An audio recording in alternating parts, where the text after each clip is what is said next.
Joining us now is Dr. Shauna Springer and Brian Vargas. They have both been on the show before, but tonight they're going to share with us something that they've been working on. So welcome, both of you. Thanks for having us. Thank you. Appreciate it. Thank you. Shauna, in fact, you were just on the show last month, so it's fantastic to have you back. I wasn't here for the show, but I got to watch it. It was an excellent show on moral injury. Yes. Brian, you've been on a couple episodes. In fact, you've worked on the show for several months in the past. That's true. Very true. So welcome again. Brian, just real quickly for our audience, give us a little scoop on your service in the military and what's going on in your life today. What things are you doing? All right. I am an 0311. I'm an infantryman. I was in the Marine Corps. I served in Iraq with 3rd Battalion, 4th Marines Lima Company, and after getting out of the Marines in 2009 and starting my first semester at community college at DVC in 2010, it's taken me a good couple years, about 6 years, but I'll be graduating from UC Berkeley in May. May 14th, I'll be walking across that stage. Finally. Congratulations. Thank you. That's Go Bears, definitely. With a degree in social welfare. So with an intent of doing what? Serving veterans. So this show is right in line with my future career. Yeah. Fantastic. And Shauna, I've known you, but I didn't have the chance to interview you last month. Kevin did a great job. But tell us a little bit about your role and as a psychologist and serving veterans. Okay, well, I work at the VA, have been there for about 7 years. I'm not here representing the VA, as an entity, just, again, myself as a practicing psychologist who really cares about the veterans that I work with and feels really inspired by the people I work with. That's fantastic. So you two collaborated on an effort together through the process of working together as a clinician and a patient, you might say. You guys developed a bond, and it became much more than that with regards to a common goal. So tell us a little bit about your Live-4-Box. Well, I've got to say, to start off, when I started with Dr. Springer in 2009 when I got out, and it took a couple years, but it's a trust that needs to develop with between a client or a patient and a clinician, and over time that's something that developed. About a year and a half ago now, Dr. Springer brought up the concept of the Live-4-Box before it got its name, right? It was this little ring, like an engagement ring box with a photo and a pair of keys in it. And at the time, I was definitely going through some, I was going through some suicide thoughts, issues, some stuff like that. It's always hard to admit that, right? Because I want to, I have so much to live for, which is how the name for the box really came about. Right. But with working with Dr. Springer, going home, working with my wife, Monica, right, and kind of putting some of these thoughts into practice, going out there and trying to practice what I preach, the Live-4-Box developed, and what it is, it's a way for a veteran or active duty service member to tangibly put what they live for and what they are committing to serving for their family, for their country, whatever the case may be, and put into something like this, a box, right? And with that, we hope that their keys to their weapons go in there as well. And in times of stress or times of crisis, when someone goes to their weapon, to honestly to want to kill themselves, right? There's that thought when it may be an impulse. It usually is an impulse, right? And we hope that a photo, or maybe you accidentally grab your dog tags instead of the keys, right?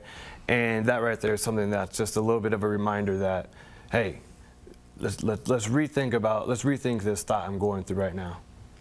So we're addressing the issue of suicide, and we've talked about it on this show before. We had an episode in 2014, our first year, in which we called it Suicide It's Worth Talking About. Right. So we're kind of coming back to that with the perspective of a veteran and a psychologist versus an agency. So we're not just talking about phone numbers, we're not just talking about websites, and we're not talking about checklists and such. We're talking about a very unique, revolutionary idea to take a very simple box. What are we looking at, Brian? I mean, I know what it is, but what are we looking at there? This is my personal Live-4-Box, right? This is pretty much the first one that. But what is that green object in your hand? So this is an ammo can. an ammo can is something that, you know, that's an ammo can. There's ammo in it. We take them out to the Ammunition. field. Ammunition, right. And throughout the process of working with Dr. Springer, you know, in some cases I had to really pick through my own brain and do some soul searching of what would really, for me, what do I really, really want to live for? And what's brought me to where I am today in my education, in my role as a husband, and as a, you know, as just a human being, trying to be a productive member, be a productive member of society. So what we hope will go in here, and Doc helped me out with, you know, some of the items that we can talk about, right? So some things that you know, we hope that would go in there is something. For me, this is an old contact sheet, right? We get these when you're in the barracks, whatnot, call your battle buddies or call your, I don't know, your fire team or whatnot. For me, it's the last point of contact I have for a buddy of mine that on that show I expressed how that affected me in my life, right? Shauna, and so that went in there for me.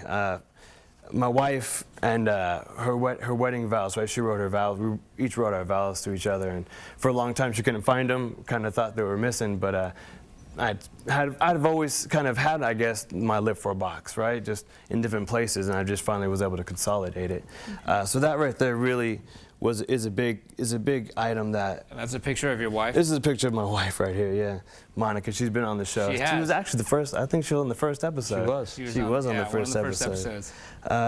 Another couple items on here is, well, we'll just, you know, for me personally, these are just some rounds that when I was wounded in combat, right? In Iraq? I was wounded in Iraq, and while I was shot, I was also blown up, I guess you would say, by some 5.56 rounds from some ammunition. And can I take a look at that? Yeah. These are some of the rounds there, and those right there blew up in my face. I've got some shrapnel in there still. So, but another item would be that, you know, that right there. I was, I guess, what you call awarded the Purple Heart, not necessarily one. You gotta pass these around. Okay, yeah, my bad. There you go.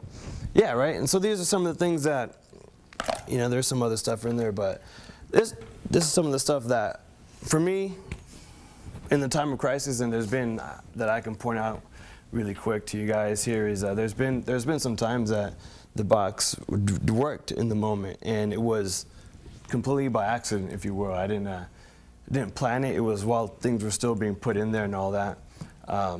And what happened is I knew that my gun keys were my gun lock keys were in there, and I was like, damn it, let me just get to the keys, right? So I'm going in there, and it was actually one of the rounds that were in there for some reason caught a glimpse of light, and it just, in that moment that I was grabbing my 45, it was it just quickly just through a change of thought, right? It put a quick break to that suicide train that might have been going off. It's interrupting that suicidal ideation. It's interrupting the almost kind of spontaneous moment of grabbing a weapon or a means of hurting yourself. Right.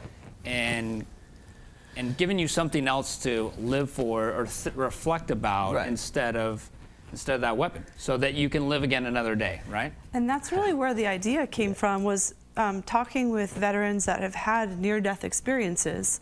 There are two kinds of near-death experiences.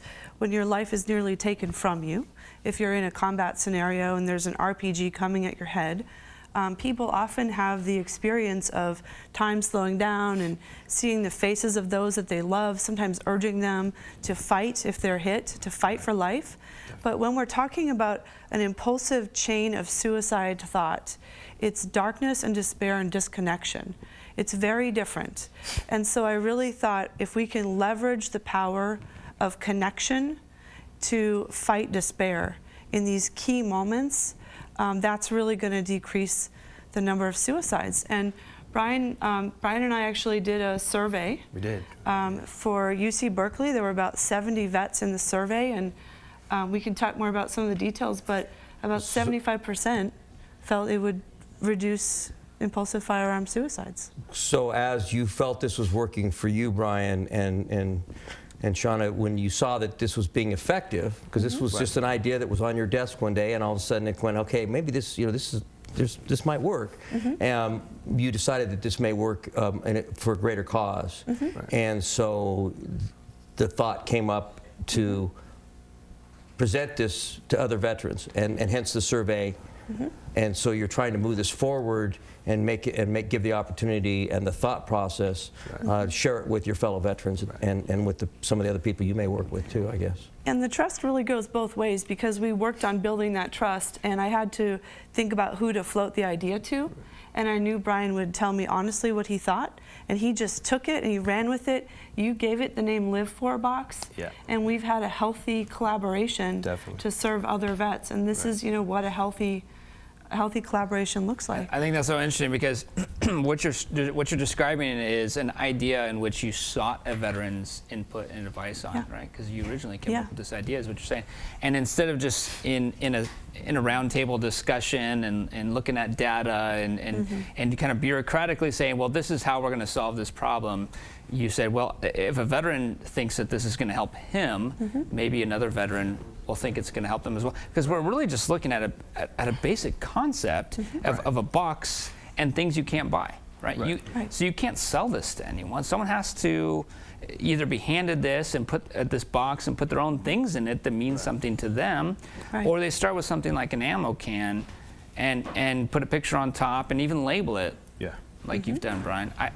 I think it's fantastic, and I hope our audience is watching. I hope that you're listening and paying attention and as energized by this idea as we are. I'd like to invite you to call in and ask questions for Brian and Shauna. We only have them on the show for a few more seconds, but love to have you call in with questions or comments, or you can email or chat. Brian, before we go away, what does this mean to you? What does this mean to me is, this means that for me, not being able to go back, honestly, from a very honest standpoint, not being able to go back on our 2008 deployment or our 2009 deployment to Afghanistan, really hurt, man. It was one of those things that I felt a lot of shame with. I felt a lot of guilt. I feel like I let a lot of my friends down, and this is one of the things where this helps. I want to give back. I want to keep serving, so. You certainly are serving, and I think a lot of veterans feel like you didn't give enough. You should have given more, and I think it's fantastic that you and Shauna. I think it's phenomenal that you're on here tonight, because I think a lot of people are asking the question, well, should we really be putting keys at the bottom of a box after all? Shouldn't we just be taking the weapons away? And you're giving credibility to, I think, a phenomenal opportunity for veterans to keep themselves safe. If they're going to have things that are potentially going to put them at risk, put them at the bottom of a box in which they have to really kind of work through these memories and these reasons to live for. So thank you very much, Brian and Shauna, for being on the show. We'll hope to have more discussions with you in the future.